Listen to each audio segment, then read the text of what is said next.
Hey guys, I wanted to share my thoughts on lab created diamonds. There's a lot of talk about them.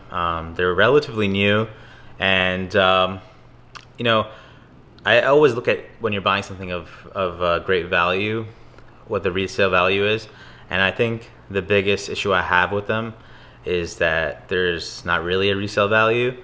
Um, if you called, I guess, five companies, if you just Googled five companies and you called the first five companies that show up that buy diamonds, and you asked them how much you would pay for, let's say, a 1 carat round G color VS diamond, and that's certified and it's a natural diamond. I think if you call five companies, they would all give you a price or tell you that they're buying them and come on in.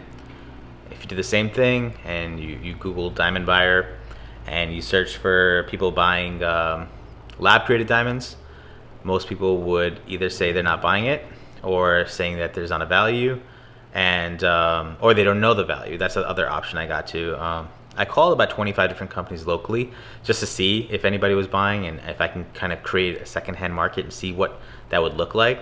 I could not find one buyer yet. Still looking just so I can know for myself what that would be worth. But going back to the original, thoughts on lab created diamonds. Whenever I'm buying anything of value, whether it's a nice watch or jewelry for my wife or anything like that, I always think of, if I ever had to sell it, what would it be worth? And I know that's not a romantic thought, and most people will not think of that when they're buying a diamond because you're not buying it as an investment. But I always I guess it's a habit that's kind of been created over a long time, especially because I love to buy pre-owned items.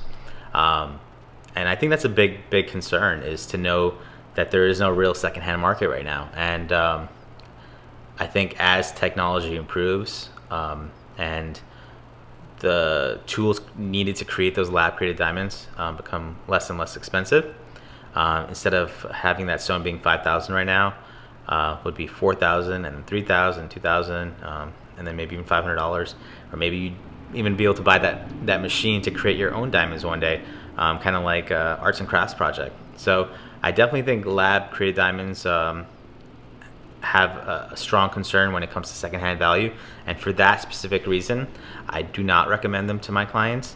But everybody, has their own thoughts on it. There's no right or wrong thinking process on it. It's just that when I'm buying anything like this, I do like to think about that secondhand value, and that's an important factor for me, at least. But anyways, cheers, good luck on whatever decision you'd like to make. Best wishes.